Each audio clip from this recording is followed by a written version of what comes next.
So first we got I'm going to talk about Cobra Kai season 3. Now, I haven't talked about Cobra Kai on this show before. I was like during my hiatus period when this show went on Netflix, and that's when I first watched it. I never watched it when it was on that YouTube Red or whatever that was. I didn't see a single episode when it was on there, and there was 2 seasons aired, I think, on YouTube Red. But never saw it, and I mean, again, I was kind of a latecomer to the whole Karate Kid franchise. If you didn't know, Cobra Kai is related to the original Karate Kid with Ralph Macchio, Mr. Miyagi, wax on, wax off. Now, I watched Karate Kid for the first time, I believe, when I was like in college, I think, like sophomore year of college. I just watched it randomly. I was like, oh man, like I realized why this is a classic. This is pretty awesome. And Cobra Kai, the show, is a sequel to the Karate Kid movies. Daniel LaRusso and Johnny have both grown up, and they just continue the rivalry in the show, but we follow Johnny instead of Daniel, which I thought is a really cool, awesome concept. And I heard so much about Cobra Kai, and I heard that it was awesome and amazing, and I was like, I always wanted to watch it, but I was like, like, it's on YouTube Red. I don't really feel like paying for that, and I know if I'm watch the first free episode on there, I'm gonna want to watch more. So I just waited, and thankfully it went on Netflix because now it just blew up, and for great reason. But I'm not going to be talking about the previous 2, season 1 and 2. I'm going to be talking about season 3 because it's the most modern, and in general, I mean, I don't have incredible amounts of analysis about the show, really, and because overall it's just really great, and it's a fun time, and it's a very self-aware show, which is perfect. I mean, it's very surprising how self-aware it is, like a show like Cobra Kai, because it's like it comes out of nowhere and you don't expect it to be as great as it is. And season 3 is no different from the first 2 seasons. They're all awesome. They're all amazing. I mean, is it the greatest television you'll ever see? No, but I mean, it is what it is. It's kind of like The Mandalorian. Like, if you treat it as is, like, it's awesome. So again, season 3 takes place right after the events of season 2. I'm not going to spoil anything in case some random person on the internet hasn't seen or hasn't been spoiled about the ending of season 2. But it was pretty intense and pretty dramatic and very unexpected. And this season 3 is right after it, and it's dealing directly the fallout of what happened in the finale of season 2. Hilariously, like, completely like addresses all the criticisms and like the ridiculousness of the season 2 finale, which I thought was pretty great.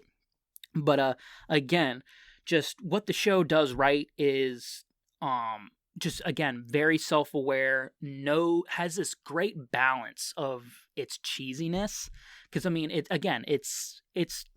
connected to the Karate Kid, and we all know the Karate Kid legacy, the whole wax on, wax off, like I said before. And this show can be incredibly cheesy at times, but like, it doesn't go full cheese, It's not going full on, like, drizzling everything in nacho cheesiness. Like, that's not, it doesn't go that far, but it also doesn't take itself incredibly seriously most of the time either. I mean, at some points it's like, oh, okay, this is actually like a serious drama, and some points it's like, oh, this is just Cobra Kai cheesing it up, and I love it.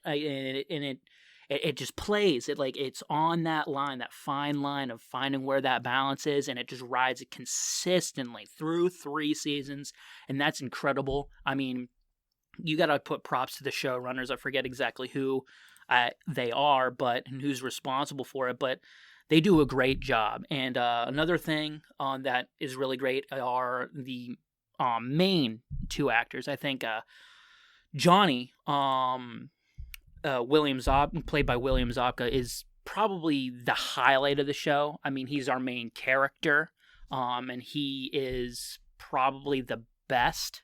He gives the best performance, I think, out of the entire show on all the cast. I mean, Ralph Macchio gives a fantastic performance as Daniel LaRusso as well, even though it's a little bit more cheesy with his storyline. But again, really great. And some of the kids do a great job. I mean, again, we'll probably get into a little bit. Sorry, let me put my phone over here so I don't continuously look at that and all that other, notification stuff. I don't want that picked up on the mic. But anyway, getting back to Cobra Kai. The kids do a really great job. I think in particular the guy who plays Miguel, I think, I'm not even going to try to pronounce his name, Sholo Mariduena. I don't know. I'm sorry if I'm butchering your name, but he gives an awesome performance. I think he's probably my second favorite character on the show, and the heart of Cobra Kai is Johnny's relationship with Miguel, and I think that is what you're mainly there for. I mean, Daniel's story is really great, especially in season 3, which kind of leaves me into some of the criticisms, but we'll get there eventually. Another thing that the show does really well is the action is surprisingly incredibly well done, and it's mainly done by the younger actors, and they're actually quite impressive in the fight scenes, especially in the finale of season 2. I mean, I would prefer the tournament fighting. If you've seen the show, I prefer the actual tournament. I don't know, it's a little bit more dramatic. It's not as ridiculous, as some these fucking high schoolers kicking everyone's ass and how somehow no one's getting seriously hurt or, dying. But yeah, I mean, the action when it happens is honestly really good and kind of better than a lot of other action movies that are, coming out. But I mean, again, action movies are kind of improving in that regard. So that's really cool to see. But again, let's get into some of the things that, I mean, they're not really criticism. I mean, they're critiques of the show, but I mean, this show is not really a show that you can really critique, or the flaws of the show don't really retract from the experience, but I still kind of want to go over them a little bit. Especially in season 3, I feel like the relationship of Johnny and Miguel kind of take a little bit of a backseat.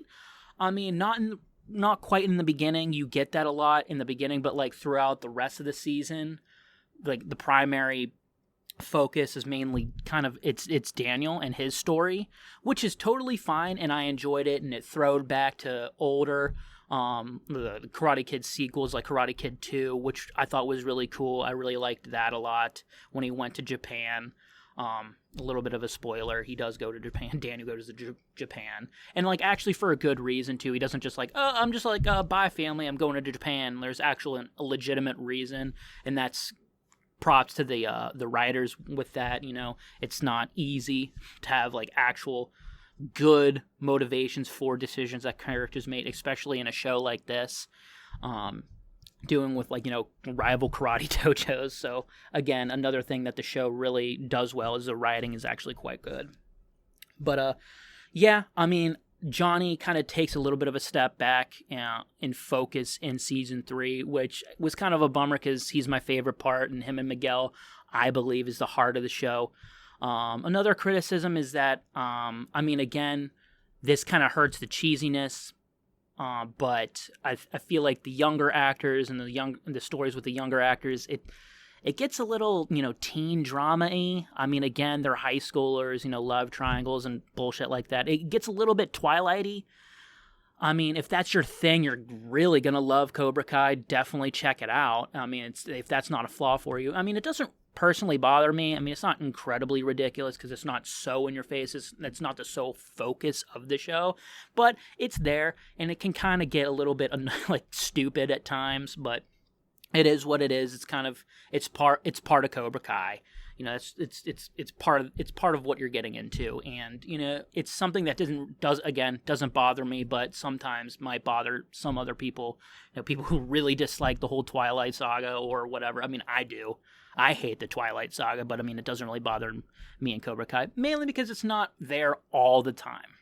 But anyway, some of the stuff again can get a little bit ridiculous. It's well, why don't you just call the goddamn police? And they do call the police in season 3, which I thought was funny, and they, make the police look absolutely useless. But again, sort of at the end, it's well, they're breaking and entering and they're assaulting each other, so you probably should call the fucking police. But anyway, whatever. It's a little ridiculous. Suspend your disbelief. It's kind of, again, part of Cobra Kai. It doesn't take away from the experience for me, and that's kind of the main thing. I mean, like, that's kind of my main point of this review of Cobra Kai Season 3 and just overall the show, is that the flaws that it has don't take away from the amount of fun that you have watching it, and it's so easily watchable, and there's a good message with it.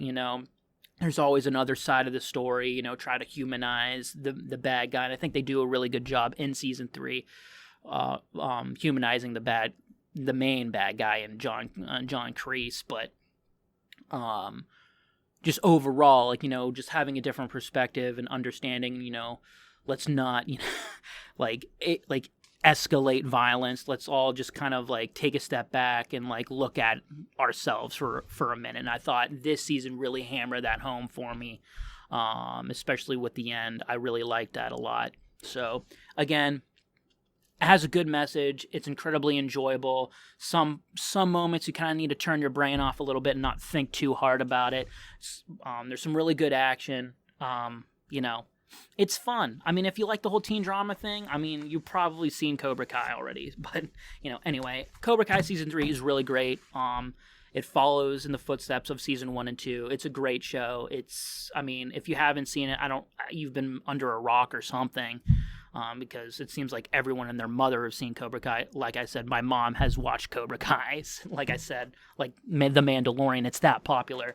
And, good for the people behind the show, the producers of the show, getting on Netflix and building that fan base and that popularity, because Cobra Kai deserves it. It's incredibly well done. It's a risky show to have done in the first place. It's an interesting idea. It's not an original idea, but it's one of those ideas where it's it takes something that has been made in the past and honestly makes it better. And that's very rare to find. So check out Cobra Kai. It's worth your time. Hello there, I hope you enjoyed that video. If you're unfamiliar with this channel, this is Nerd Out Sanctuary. I'm your host, Michael. What do I talk about, you say? Well, I talk about anything nerdy. So that's movies, video games, TV shows, comic books every once in a while. Books, maybe not, I don't know. Anything that I feel like talking about. I'm a huge nerd. I hope you're a huge nerd, and I hope we can enjoy our nerdiness together here. This is a full audio podcast available on iTunes, Spotify, Google Podcasts, the major podcast platforms. So consider going over to those and checking out the full version of the episode.